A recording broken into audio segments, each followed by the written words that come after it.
What's up, YouTube? It's that time, man. I know it's been a long time. The NFL season starts tomorrow night. I'm recording this video on a Wednesday, obviously. NFL season starts tomorrow night.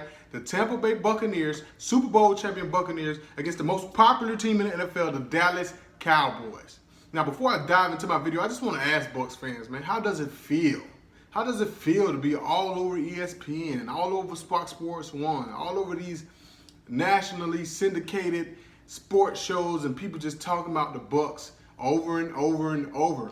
I know you guys were ignored for a long time. How do I know? I'm a Bucs fan. I remember used to watch these debate shows like, oh, the Bucs done won 2 games in a row. Maybe they're going to say something. Or the Bucs got a good victory last week. Maybe they're going to say something. They say nothing. You know, I know it feels good. I remember I was watching Colin Cowherd earlier in the week, and he just kept talking about how good the Bucs are and how they hit on all their recent draft picks. And I remember for a while, we couldn't hit on nothing. We couldn't hit on, especially in that John Gruden era. We cut Simeon Rice for Gaines Adams, and his best year was 6 sacks. RIP to Gaines Adams. We also tried to get another double-digit sack guy with Daquan Bowers. Didn't really work out.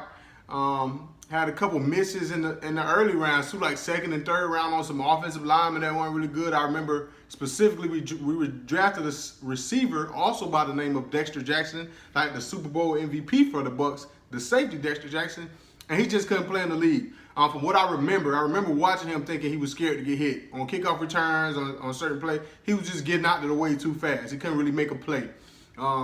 And if you look at what John Gruden doing over there in Oakland, he's still pretty terrible at personnel. They done cut 2 third-round picks in the past couple of years that never even touched the field. Obviously, their first-round pick this year was slated to be a second-round pick in some mock drafts, and then we don't even have to get into Cleveland Farrell at number 4 overall. So, as a Bucs fan, man, we just been through it with the personnel over the years. We've been through it with the lack of attention. It just feels good, man. So I just want to shout out y'all Bucs fan, even though I'm biased. I just want to shout y'all out, man. I know it feels good to turn on the TV and have the Bucs be one of the main topics of discussion, because the way these major channels cover sports is crazy. It's like they got 4 or 5 teams from each league that they want to talk about on a regular basis, and the Bucs don't fit in that mold. But who does fit in the mold is the Dallas Cowboys. Let me get to the Dallas Cowboys. There ain't much to say about the Bucs. They're the #1 ranked team in the power rankings, deservedly so. They stacked on both sides of the ball. So the question is, how can Dallas come in here, upset, get a victory, and march on to the playoffs? I didn't want to make this video because I don't know how Dallas does that. Skip Bayless's been making a point all week that if you're going to do that, you're going to sneak up on them and catch them by surprise. But Dallas defenders made sure ain't nobody catching Tom Brady by surprise. And if y'all was reading the reports from like the first or second day of training camp, this man slamming his helmet, dropping F-bombs, he was not going to let the Bucs come in there sleepwalking. He got a Super Bowl ring last year. He's already thinking about the next one. So the Bucs got to follow their leader. Like they mind on the next ring. They're not even partying and basking in the glow of this ring. They mind on the next ring because their leader mind is already on their next ring. One thing the Dallas Cowboys do have that should scare the Bucs is a trio of receivers. Now, if you want to talk about a weakness that the Tampa Bay Buccaneers have, it's definitely their secondary. I don't even want to say it's a weakness per se, because it's pretty decent, but I think it's the weakest unit on the team out of the O-line, obviously the receiving core, the quarterback, obviously the D-line, obviously the linebackers. Okay, everybody talking about Devin White. He's not even the best linebacker on the team. That's just a fact. If you don't believe that, you ain't been watching the Bucs play. Devontae David need to be a first ballot Hall of Famer in my mind. So the secondary is the unit, like it's weakness by default. Like that's who you got to pick on. You can't run the ball on these boys. All right, too stout up front with Ndamukong Suh. I almost said Aloti Naha, the big guy who used to play for the Ravens. With Vita Vea, however y'all want to say it. Up front, they can't really run the ball. Dallas lost their best lineman to COVID for this game.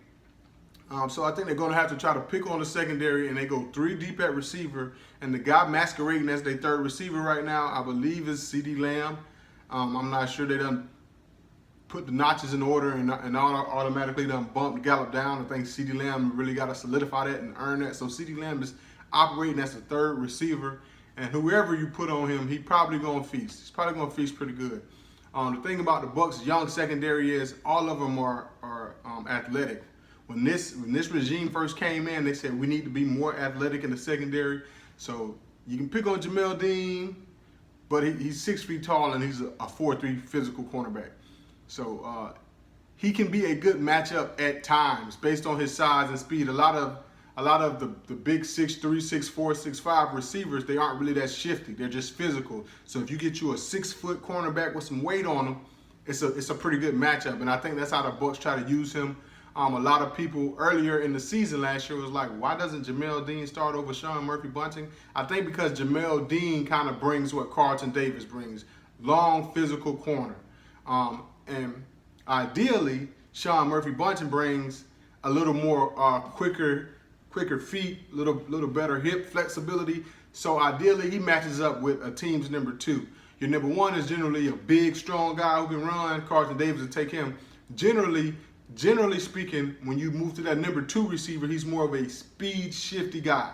You know what I'm saying? Some teams, in some cases, you have that guy as your number 1, like for example, Tyreek Hill.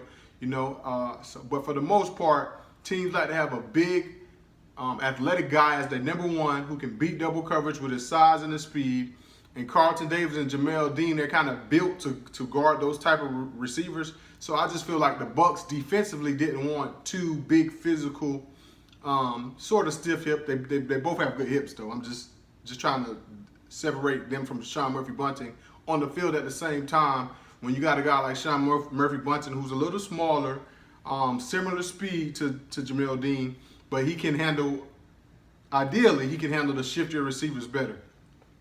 So the Bucs have 3 experienced cornerbacks, I would say. Very young, but very experienced. I think Carlton Davis has definitely held his own in this league. He's been matched up with number 1s pretty much since his rookie year. So obviously he's lost some battles, but he's played some damn good football in that time. And I think obviously the secondary is what you're going to want to pick on. What's that kid name? How can I forget his name?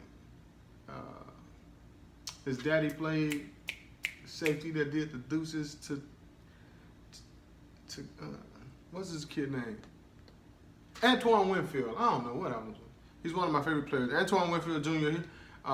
He was the only new starter on that defense last year. I've had that debate several times because everybody like to say, oh, the Bucs didn't help Jameis out like they helped Tom. I'm like, bro, that defense that's on the field now, 10 of 11 starters Jameis had. He just kept putting them in bad positions. But Antoine Winfield Jr. was a rookie safety, and he made an impact. I'm expecting him to be better. I'm expecting him to be filled with more confidence after that Super Bowl when he got his get back on Tyreek Hill for backflipping in the end zone and running to the sideline doing the Shannon Sharp. They need help. Whatever. But that's where I think the Cowboys are going to try to attack the Buccaneers. I think it's their only road to victory. They're not going to run this ball down the Buccaneers' throat, even if they can somehow methodically stuff the ball down the Tampa Bay Buccaneers defense throat, which didn't allow a 100-yard rusher for all of last year, if I'm not mistaken. There's just not going to be enough time on the clock because Tom Brady going to put up points. If Tom Brady not steadily scoring the whole game, if you're going to take your time and run the ball, by the time the third quarter comes around, he's going to be in the groove, and all the work you've done running the ball methodically and slowly, he's going to catch up to it in a matter of a series or 2 series, I should say. One series is only 7 points, but say you got a 2-score lead in 2 series, Tom Brady could dink right down the field, and it's a ball game. So I feel like the only course of victory for the Cowboys is using their 3 receiver set, their pass catching tight end. Now, is Blake Jarwin back? He's back. I think that's you Dallas Cowboys' only path to victory. But I do have some bad news.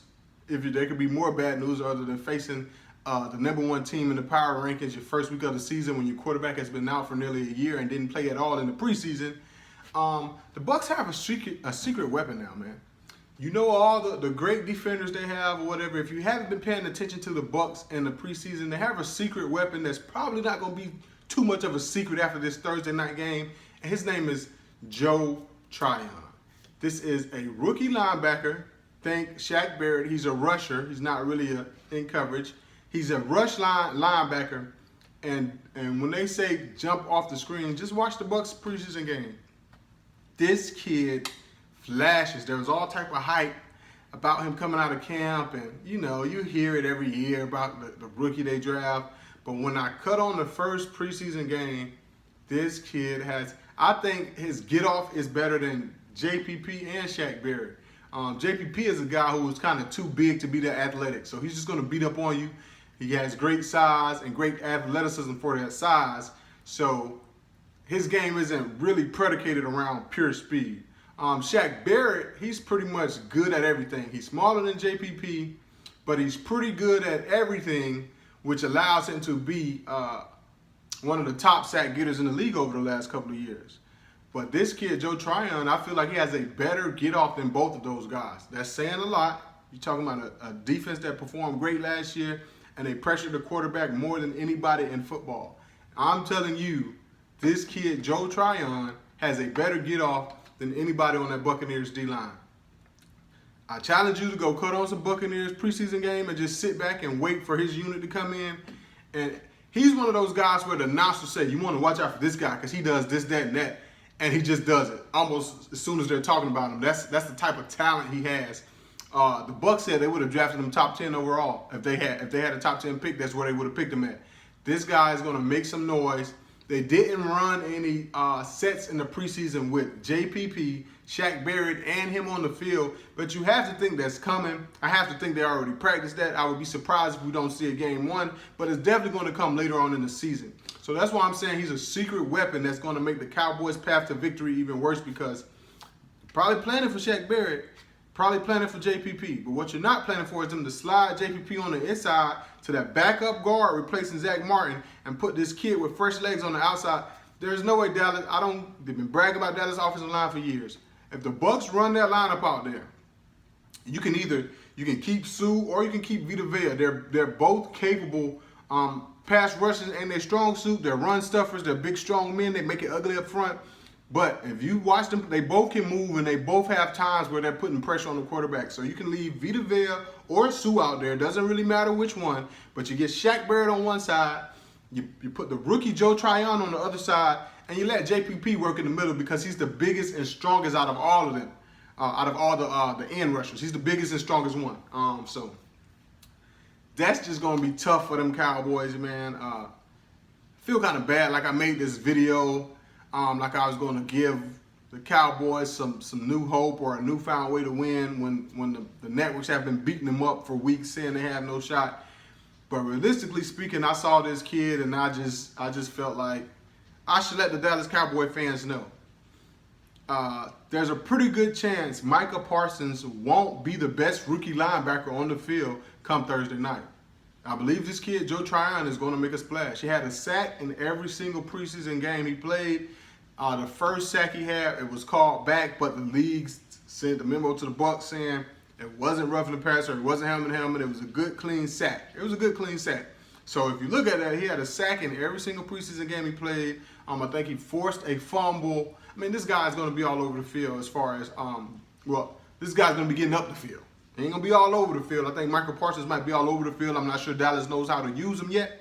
But this kid, Michael Parsons, this outside linebacker, this Russian linebacker, he's going to be the rookie linebacker that make headlines after this game.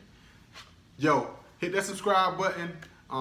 Even if you're a Cowboys fan, I promise next week, I'm picking y'all next week. I'll have a better video for y'all next week, something y'all can be happy about. But definitely hit that subscribe. It's a new channel. I'm just starting out, trying to give you guys another outlet to talk about sports. I'm going to talk about the teams that ESPN and Fox act like they don't exist so they can keep talking about the Cowboys and the Steelers and the Yankees and the Red Sox and the Lakers and the South. I want to talk about the teams that don't get a lot of love. Obviously, if I ain't getting a lot of love on YouTube talking about them teams, I'm going to go to the same teams ESPN them talking about. But hit that subscribe button, hit that like button or dislike button. I don't care. We're talking sports. I love to debate, so I like it when you don't agree with me. Hop in the comments. I do Skypes and everything else. I might even go back and forth with somebody in the comment. If it sounds like they know what they're talking about, we can set up a Skype and get it in, man. Peace.